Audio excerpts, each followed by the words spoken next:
இது பெரியார் மண். இதில் ஒரு தலித்தை முதலமைச்சராக விட மாட்டாங்களாம்.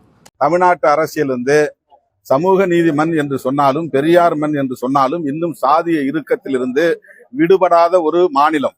இங்கு அவ்வளவு இலகுவாக ஒரு தலித் முதலமைச்சராகிவிட முடியாது. அதெல்லாம் முற்றிலும் உணர்ந்தவன் நான்.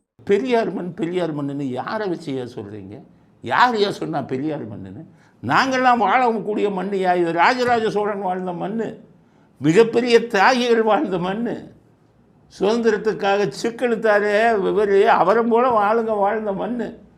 காமராஜர் மாதிரி, கக்கன் மாதிரி ஒரு இது இல்லாமல் எளிமையாக வாழ்ந்துட்டு போனாங்களே அரசியல்வாதிகள், அவங்க வாழ்ந்த மண்.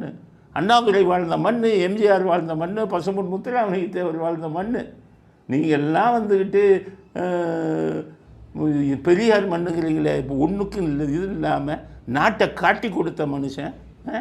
அவர் செஞ்ச அட்டூழியங்கள் எல்லாம் எதிர்த்து ஆரம்பிக்கப்பட்டது தான் திமுக. கேட்டால் பெரியார் மண். பெரியார் மண்ணுன்னு சொல்கிறதுக்கு உங்களுக்கு என்ன உரிமை இருக்குது? நாங்கள் வாழ்கிற மண்ணியாது. பெரியார் மாதிரி ஒரு ஆள் இந்த மண்ணில் வாழ்ந்தது நாட்டுக்கே அவமானம். எல்லாம் காரி துப்புறான். சுதந்திர தினத்தன்னைக்கு கருப்பு கொடியத்தின் ஆலியான்னு காரி துப்புறான். அவருடைய மண்ணுன்னு சொல்கிறதுக்கு உங்களுக்கு என்ன இது இருக்குது? இதுனா உங்கள் வீடை சொல்லுங்கள். உங்கள் கட்சி ஆஃபீஸ் வச்சுருக்கீங்களே அதை சொல்லுங்கள். இது பெரியாருடைய வீடுன்னு சொல்லுங்கள். அது யார் வீடு, நீங்கள் எப்படி வாங்கினீங்க, எல்லா கதையும் கேஸ் ஃபைலே என்கிட்ட இருக்குது. கைரேகையை பூரா நான் போலின்னு நிரூபித்து கொடுத்துருக்கேன். அதுதான் சுப்ரீம் கோர்ட்டுக்கு போச்சு. பெரியார் மண் பெரியார் மண்.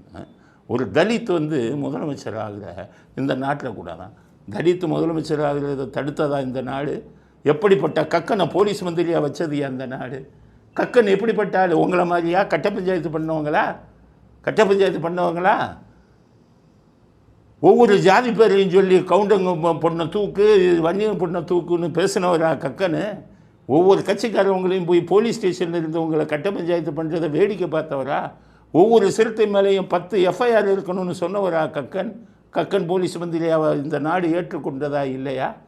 கடைசி வரை ஒரு ரப்பர் சர்ப்பை போட்டுட்டு இருந்த மனுஷன் இதில் எம்எல்ஏ தேர்தலில் தோற்றுக்கிட்டு இருக்கோன்னு சொன்ன உடனே சாவியை கொடுத்துட்டு நடந்து போய் பஸ்ஸில் ஏறி போன மனுஷன். அப்படிப்பட்ட ஒரு தலித் இந்த நாடு வரவேற்கிறது. அப்படிப்பட்ட தலித்தாக வாருங்கள், உங்கள் தலைமையை ஏற்றுக்கொள்கிறோம். நீங்கள் என்ன அதுவாக பண்ணிக்கிட்டு இருக்கீங்க? கட்ட பஞ்சாயத்து இதெல்லாம் பண்ணிக்கிட்டு பணத்தை வாங்கிக்கிட்டு கூட்டணி வச்சுக்கிட்டு இப்படியெல்லாம் நீங்கள் பண்ணுவீங்க. நில அபகரிப்பு உங்களை தலைவராக ஏற்றுக்கொள்ளுமா இல்லை முதல்வராக ஏற்றுக்கொள்வார்களா?